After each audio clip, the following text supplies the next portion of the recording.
যুক্তিবিদ্যা প্রথম পত্রের ১৬তম ক্লাসে তোমাদের স্বাগতম। আমি মোহাম্মদ আনিসুর রহমান, প্রভাষক যুক্তিবিদ্যা, Balarhat Adarsha school and college, Naodanga, Phulbari, Kurigram. এই national curriculum and text book board অর্থাৎ এনসিটিবি কর্তৃক অনুমোদিত সিলেবাসের আলোকে রচিত যুক্তিবিদ্যা প্রথম পত্রের আজ হলো ১৬তম ক্লাস। আজকের অধ্যায় যুক্তিবিদ্যার প্রয়োগটি। অধ্যায় নম্বর ২। এই অধ্যায় মোট ক্লাস হবে ১০টি। দ্বিতীয় অধ্যায়ের পাঠ পরিকল্পনা অর্থাৎ 10টি ক্লাসের শিরোনাম: যুক্তিবিদ্যা ও দর্শন, যুক্তিবিদ্যা ও নীতিবিদ্যা, ব্যবসা নীতিবিদ্যা ও যুক্তিবিদ্যা, পেশাগত নীতিবিদ্যা ও যুক্তিবিদ্যা, পেশাজীবীদের জীবনে যুক্তিবিদ্যা ও নীতিবিদ্যার গুরুত্ব, যুক্তিবিদ্যা ও নন্দন দত্ত, যুক্তিবিদ্যা ও গণিত, যুক্তিবিদ্যা ও কম্পিউটার বিজ্ঞান, যুক্তিবিদ্যা ও শিক্ষা এবং ১০ নম্বর ক্লাস বাস্তব জীবনে যুক্তিবিদ্যার প্রয়োগ। তো আজ আমাদের ষষ্ঠ ক্লাস অর্থাৎ যুক্তিবিদ্যা ও নন্দন তত্ত্ব। দ্বিতীয় অধ্যায়ের পাঠ প্রধান শব্দসমূহ অর্থাৎ দ্বিতীয় অধ্যায়ে যে প্রধান শব্দ রয়েছে এই শব্দগুলো দেখানো রিমাইন্ডার: দর্শন, অতিবিদ্যা, জড়, নন্দনতত্ত্ব, সারসত্তা, নীতিবিদ্যা, রূপবিদ্যা, শিক্ষা, কম্পিউটার, গণিত, জ্ঞানবিদ্যা, মূল্যবিদ্যা, ব্যবসায় নৈতিকতা, পেশাগত নৈতিকতা ও ইন্দ্রিয়গ্রাহ্য। অর্থাৎ এই শব্দগুলো সংক্ষিপ্ত অর্থাৎ তোমাদের এই প্রতিটি শব্দের আলাদা আলাদা করে তোমাদের সংজ্ঞা মুখস্থ রাখতে হবে, তাহলে তোমাদের কি এই অধ্যায় থেকে প্রতিটি প্রশ্নে তোমার সঠিকভাবে উত্তর দিতে পারবে। যেমন আমাদের এখন নন্দন তত্ত্ব, যদি আমরা নন্দন তত্ত্বটাই মুখস্থ করি প্রথমেই, তাহলে আমরা আজকে এই যে নন্দন তত্ত্ব ক্লাসটি মনে রাখতে পারবো, মৌলিক কিভাবে দ্বিতীয় অধ্যায়ের পাঠ শেষে অর্থাৎ 10টি ক্লাস শেষে আমরা এই জাস্ট রিমাইন্ডার দেখাচ্ছি যে এগুলো তোমরা পড়ে নিও। একই জিনিস প্রতি ক্লাসেই, অর্থাৎ আমরা এই 10টি ক্লাস শেষে এই 12টি বিষয় আমরা শিখতে পারবো। তো এই 12টি ক্লাস তোমরা দেখে নিও কি কি। অর্থাৎ আজকের বিষয় অর্থাৎ দ্বিতীয় অধ্যায়ের যুক্তিবিদ্যার প্রয়োগ দিক, এই 10টি ক্লাস এর মধ্যে আজ আমাদের ষষ্ঠ ক্লাস, 6 নম্বর ক্লাস। আজকে আমাদের আলোচ্য বিষয় হলো যুক্তিবিদ্যা ও নন্দন তত্ত্ব। তো আজ আমরা যুক্তিবিদ্যা নন্দন তত্ত্ব নিয়ে আলোচনা করব। যুক্তিবিদ্যা ও নন্দন তত্ত্ব অর্থাৎ মূল্যবিদ্যা এক্সিওলজি দর্শনের একটি গুরুত্বপূর্ণ শাখা। এই শাখার 3টি আলোচ্য বিষয় হলো নীতিবিদ্যা, যুক্তিবিদ্যা ও নন্দন তত্ত্ব। তোমরা এই বিষয়টা ভালোভাবে মনে রাখো যে এটাও একটি এই 3টি যে শাখা রয়েছে এই শাখা 3টি একটি অর্থাৎ চার্ট আকারে এসে একটা উদ্দীপক তৈরি করতে পারে। তো এই উদ্দীপকটা তো অবশ্যই মুখস্থ রাখবে। অর্থাৎ যুক্তিবিদ্যা ও নন্দন তত্ত্ব উভয় একই উৎস থেকে উৎপত্তি লাভ করেছে, আর এই দুটি বিষয়ের মধ্যে বিভিন্ন দিক থেকে সম্পর্ক রয়েছে। অর্থাৎ যুক্তিবিদ্যা ও নন্দন তত্ত্ব একই কি মূল্যবিদ্যার দুইটি শাখা, দুইটি একই জিনিস থেকে এসেছে, আর এই দুইটি বিষয়ের মধ্যে বিভিন্ন দিক থেকে সম্পর্ক রয়েছে। অবশ্য গভীরভাবে বিশ্লেষণ করলে এদের মধ্যে কিছু পার্থক্য লক্ষ্য করা যায়। এদের মধ্যে সম্পর্ক থাকলে এদের মধ্যে কিছু পার্থক্য লক্ষ্য করা যায়। আমরা যুক্তিবিদ্যার শুরু আলোচনা করেছি কয় নাম্বার ক্লাসে? 3 নম্বর এবং 8 নম্বর ক্লাসে। তোমরা এগুলো থেকে একটু দেখে নেবে যুক্তিবিদ্যা। এখন নন্দন তত্ত্বের শুরু সংক্ষেপে আলোচনা করে উভয়ের সম্পর্ক দেখানোর চেষ্টা করব। নন্দন তত্ত্বের ইংরেজি শব্দ হচ্ছে এস্থেটিক্স। এই শব্দটি গ্রিক এস্থেটিকস শব্দ থেকে এসেছে, যার অর্থ কি সেন্সিটিভ বা অনুভূতিপ্রবণ বা সংবেদনশীল বা সেন্টিমেন্ট মনোভাব বা হৃদয়ানুভূতি। এস্থেটিকস শব্দটি আবার কি এস্থিনোমিয়া শব্দের সাথে সম্পর্কিত, যার অর্থ হলো আমি প্রত্যক্ষণ করি বা অভিজ্ঞতা লাভ করি। তাই শাব্দিক অর্থে এস্থেটিক্স বা নন্দন তত্ত্ব বলতে কোনো কিছুকে প্রত্যক্ষণ বা অনুভব করে সেই অভিজ্ঞতা বলে ওই বিষয়কে নিয়ে কোনো অনুভূতি ব্যক্ত করা বা মনোভাব প্রকাশ করার বিদ্যাকে বোঝায়। অর্থাৎ তোমরা এখন এই জাস্ট এই সংজ্ঞাটা তোমরা অবশ্যই মুখস্থ রাখবে। এই নন্দন তত্ত্ব কাকে বলে এই শব্দটা মুখস্থ রাখবে তোমরা। তাহলে অনুভূতি ব্যক্ত করা বা মনোভাব প্রকাশ করা এক ধরনের মূল্যায়ন। এই মূল্যায়ন মূলত কি সৌন্দর্য উপভোগ, রস আস্বাদন এবং রুচিবোধের বিষয়। উদাহরণ হিসেবে বলা যায়, আমরা কোনো দৃশ্য দেখি বলেই সুন্দর। এই সুন্দরের অনুভূতি বা এবং তাকে প্রকাশ করার বিষয়টি ওই দৃশ্যটিকে এক ধরনের মূল্যায়ন করে। এই মূল্য হলো কি নান্দনিক মূল্য। কোনো কবিতা, গান বা যে কোনো শিল্পকর্মের রস আস্বাদন তথা ভালো লাগার অনুভূতি ধারণ করে আমরা আনন্দিত হই। এটি নান্দনিক অনুভূতি। এই অনুভূতি নান্দনিক মূল্য সৃষ্টি করে। নন্দনতত্ত্ব মূলত মূল্য বিষয়ক বিদ্যা, আর এই মূল্য প্রধানত সৌন্দর্য, শিল্প, রুচিবোধ ও রসবোধের সাথে সম্পর্কিত। এগুলো সবই আমাদের আনন্দের খোরাক যোগায়। তাই অ্যাস্থেটিক্স বলে পরিচিত এই মূল্য বিষয়ক বিদ্যার নাম দেওয়া হয়েছে নন্দনতত্ত্ব। এই নন্দনতত্ত্বের একটি যেকোনো একটা সংজ্ঞা তোমরা মুখস্থ রাখলেই চলবে। আমরা জানি নন্দন শব্দের একটি একটি অর্থ আনন্দ। সুতরাং নন্দনতত্ত্বকে এই দিক থেকে আনন্দ বিষয়ক বিদ্যাও বলা চলে। তবে বৈশ্বিক বা নিত্যদিনের গতানুগতিক আনন্দের সঙ্গে এই আনন্দের পার্থক্য রয়েছে। আমরা আহার করে, পান করে, অর্থ উপার্জন করেও আনন্দ পেতে পারি। কিন্তু এই আনন্দ লাভ নন্দনতত্ত্বের বিষয়বস্তু বা লক্ষ্য নয়। বরং সৌন্দর্যের নির্মল অনুভূতি, শিল্পের সাবলীল রস আস্বাদন হলো এই বিদ্যার আলোচ্যক্ষেত্র বা বিষয়। গ্রিক দার্শনিক এরিস্টটল তার পোয়েটিক্স গ্রন্থে কলা বা নন্দনতত্ত্বের বিষয় নিয়ে আলোচনা করেছেন। তাহলে এই গ্রন্থটার নাম তোমরা অবশ্যই মুখস্থ রাখবে যে দার্শনিক কি বুঝে, যে পোয়েটিক্স নামে একটি গ্রন্থ আছে, যে গ্রন্থে কি করেছে এই নন্দনতত্ত্ব সম্পর্কে আলোচনা করেছেন। তিনি মনে করতেন নন্দনতত্ত্বের চর্চার মাধ্যমে শুধু সাধারণ ইন্দ্রিয় সুখ নয়, বৌদ্ধিক আনন্দ পাওয়া যায়। সমকালীন সময়ে এস্থেটিক্স বা নন্দনতত্ত্ব বলতে যা বোঝায় তা আলোকে এর সংজ্ঞা দিতে গিয়ে বলা হয়, নন্দনতত্ত্ব হচ্ছে দর্শনের এমন একটি শাখা যা সৌন্দর্য, শিল্প এবং রসবোধ, রুচিবোধ নিয়ে আলোচনা করে এবং সৌন্দর্যের প্রশংসা করে। তোমরা এই সংজ্ঞাটাও লিখতে পারো। এই সংজ্ঞাটা মুখস্থ রাখলে তোমাদের চলবে। শুধু এই সংজ্ঞা মুখস্থ রাখলে চলবে। বাকিটুকু সোজা বোঝানোর জন্য তবে এই গ্রন্থটা তোমরা মুখস্থ রাখবে।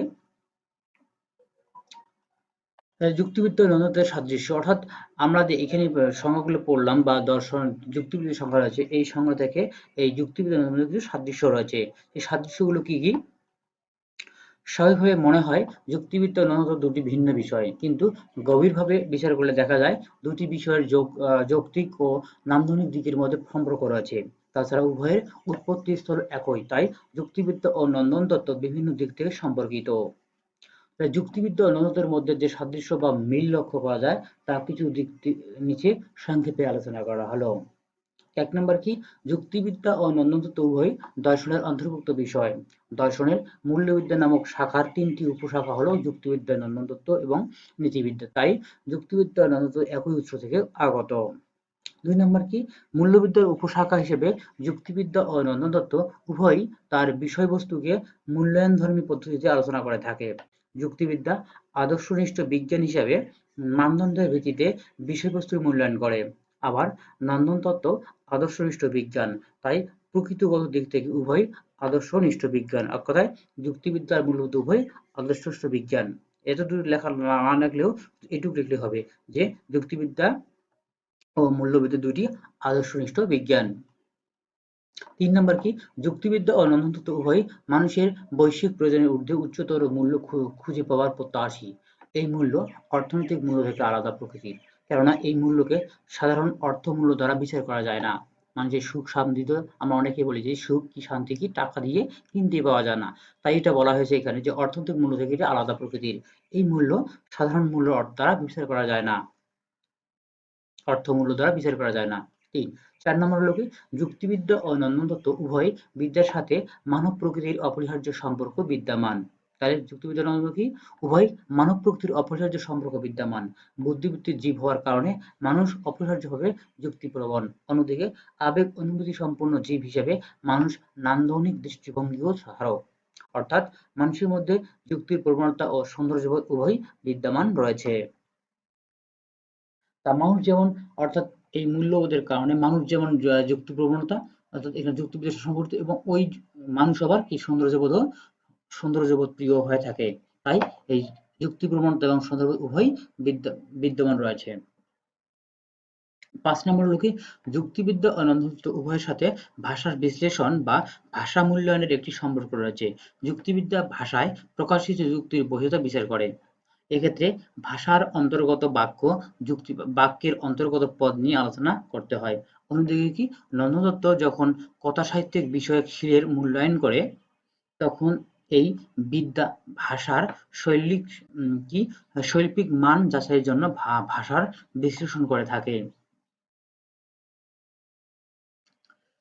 তাহলে আমাদের হলো এই 10টি হলো, 5টি হলো তোমাদের হলো সম্পর্কিত। এই 5টি সম্পর্কিত যে কোনো তোমরা এই সংক্ষেপে লিখতে পারো। যুক্তিবিদ্যার বৈসাদৃশ্য, অর্থাৎ আমরা এখন দেখলাম পার্থক্য, এখন দেখলাম সম্পর্ক, এখন বৈসাদৃশ্য অর্থাৎ সাদৃশ্য কি কি রয়েছে, এখন দেখবো বৈসাদৃশ্য কি কি রয়েছে বা পার্থক্য কি কি রয়েছে এদের সঙ্গে। তাহলে যুক্তিবিদ্যা নয়তো সাদৃশ্যপূর্ণ হলো, এদের মধ্যে বেশ কিছু দিক থেকে বৈসাদৃশ্য বা অমিল রয়েছে। নিচে সেগুলোর মধ্যে উল্লেখযোগ্য কিছু বৈসাদৃশ্য সংক্ষেপে তুলে ধরা হলো। ১ নাম্বার দেখো, যুক্তিবিদ্যা ও অন্যান্য তত্ত্বের মধ্যে বিষয়বস্তুর দিক থেকে পার্থক্য বা বৈসাদৃশ্য রয়েছে। আমরা জানি যুক্তিবিদ্যা প্রশ্নের সততা ও যুক্তির বোঝা নিয়ে আলোচনা করে। পক্ষান্তরে অন্যান্য তত্ত্ব সৌন্দর্য, শিল্প, রুচিবোধ, রসবোধ নিয়ে আলোচনা করে। শুধু এখানে লিখলেই হবে যে যুক্তিবিদ্যা যুক্তি বোঝা নিয়ে আলোচনা করে, পক্ষান্তরে অন্যান্য তত্ত্ব সৌন্দর্য, শিল্প, রুচিবোধ, রসবোধ নিয়ে আলোচনা করে। ২ নম্বর কি, যুক্তিবিদ্যায় আবেগ অনুভূতির স্থান নেই, অর্থাৎ যুক্তিবিদ্যায় আবেগ অনুভূতির কোনো স্থান নেই, কিন্তু তত্ত্বে আবেগ অনুভূতি বিশেষ ভূমিকা পালন করে। এই জন্য তত্ত্বকে ইন্দ্রিয়বেগীয় মূল্য বিচার বিদ্যা বলে অভিহিত করা হয়। ডাইরেক্ট এক কথায় বলবে যে যুক্তিবিদ্যা আবেগ অনুভূতির স্থান নেই, কিন্তু তত্ত্বে আবেগ অনুভূতির বিশেষ ভূমিকা পালন করে। ৩ নম্বর হলো, যুক্তিবিদ্যাকে আকারগত বিজ্ঞানের মর্যাদা দেওয়া হয়, কিন্তু তত্ত্ব বিজ্ঞান বলে বিবেচিত নয়, কেননা আবেগ অনুভূতি দিয়ে পরিচালিত কোনো বিষয় বিজ্ঞান হতে পারে না। এছাড়া আবেগ, মানুষের আবেগতাড়িত কাজ অনেক ক্ষেত্রেই যৌক্তিক হয় না। ৪ নম্বরে কি, যুক্তিবিদ্যার সুনির্দিষ্ট পদ্ধতি বা নিয়ম রয়েছে। এই পদ্ধতি বা নিয়ম অনুসরণ করে বচনের সত্যতা এবং যুক্তির বৈধতা যাচাই করা হয়, কিন্তু তত্ত্বের ক্ষেত্রে কোনো সুনির্দিষ্ট পদ্ধতি বা নিয়ম নেই। এটা পড়লে বুঝতে পারবে তোমরা, এটা জাস্ট মনে থাকারও বিষয় এগুলো।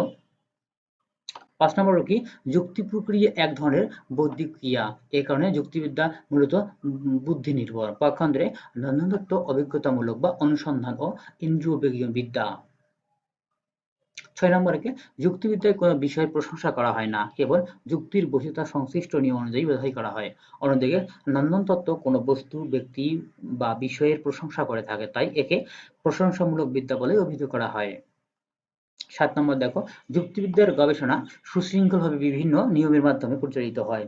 এই কারণে যুক্তিবিদ্যার পদ্ধতি বা দৃষ্টিভঙ্গি আত্মগত নয়, বরং বস্তুগত বা মন নিরপেক্ষ। অন্যদিকে তত্ত্বের পদ্ধতি মূলত আত্মগত, কারণ সৌন্দর্য শিল্প ইত্যাদি মূলত ব্যক্তির মন নির্ভর হয়ে থাকে। তাহলে আমাদের এই ৭টি, অর্থাৎ ৭টি কি অমিল রয়েছে, ৫টি মিল রয়েছে এবং ৭টি অমিল রয়েছে। তাহলে এখন যুক্তিবিদ্যা তত্ত্বের পারস্পরিক নির্ভরশীলতা, অর্থাৎ এদের মধ্যে পারস্পরিক নির্ভরশীলতা কি রয়েছে। মানব প্রকৃতির মধ্যে কি বুদ্ধিবৃত্তি নামক গুণের সাথে জীববৃত্তিও রয়েছে, সেই সাথে রয়েছে আবেগ, অনুভূতি, কল্পনা, প্রবণতা, আনন্দ, অন্বেষণের মানসিকতা। এগুলো চরিতার্থ করা মন্দ নয়, বরং কাম্য হতে পারে, যদি এসব প্রবণতাকে পরিশীলতা ও পরিমার্জিতভাবে চরিতার্থ করা হয়। বুদ্ধিকে যদি মন্দভাবে প্রয়োগ করা হয়, তাহলে তা দিয়ে মানুষ বা প্রকৃতির মারাত্মক ক্ষতি হতে পারে। তেমনি আবেগ, অনুভূতি ইত্যাদিকে মাত্রাতিরিক্ত প্রাধান্য দিলেও মানুষ যথার্থ মানবিক জীবনের মর্যাদা নিয়ে বেঁচে থাকতে পারে না। তাই মানবিক সকল ক্ষমতা ও প্রবণতাকে সঠিকভাবে পরিচালনা করা প্রয়োজন। তাহলে যুক্তিবিদ্যা বুদ্ধিলব্ধ যুক্তিকে পরিশুদ্ধ করার চেষ্টা করে। এটি আমাদের ভুল যুক্তি সম্পর্কে সচেতন করে এবং বৈধ যুক্তির নিয়মাবলী সম্পর্কে জ্ঞান দেয়। অন্যদিকে কি, তত্ত্ব মানুষের ভালো লাগার অনুভূতি, রুচিবোধ, রসবোধ নিয়ে আলোচনা করে, সৌন্দর্য চেতনা জাগ্রত করে এবং কোনো সুন্দর বিষয়কে সঠিকভাবে মূল্যায়ন করার নির্দেশনা প্রদান করার চেষ্টা করে। পাশাপাশি শিল্প সাহিত্য থেকে যথার্থ আনন্দ অর্জনের পথ বাতলে দেয়। তাই জীবনের পূর্ণতা এবং যথার্থ মানবিক জীবনের জন্য যুক্তিবিদ্যা প্রধানত উভয়ই পরিপূরক হিসেবে কাজ করে বা কাজ করতে পারে। অর্থাৎ এদের মধ্যে পার্থক্য থাকলেও এদের মধ্যে একটি সুসম্পর্ক রয়েছে। অর্থাৎ যুক্তিবিদ্যা যে যুক্তির মাধ্যমে যে আম আলোচনা করে, যুক্তি পদ্ধতি আলোচনা করে এগুলো, এবং আমাদের তত্ত্ব কি করে? তত্ত্ব আমাদের কি এই মানুষের ভালো কাজের প্রশংসা করে, এগুলো কি করে উদ্বুদ্ধ বা কাজ করতে উদ্বুদ্ধ করে, ভালো কাজ করতে উদ্বুদ্ধ করে এবং মন্দ কাজ করলে মানুষকে তিরস্কারও করে, এই তত্ত্ব। তাহলে এই ক্লাস আমাদের এই পর্যন্তই। এরপরে এই কাজটি, ক্লাসের বাড়ির কাজ হলো আমাদের কি বাড়ির কাজ?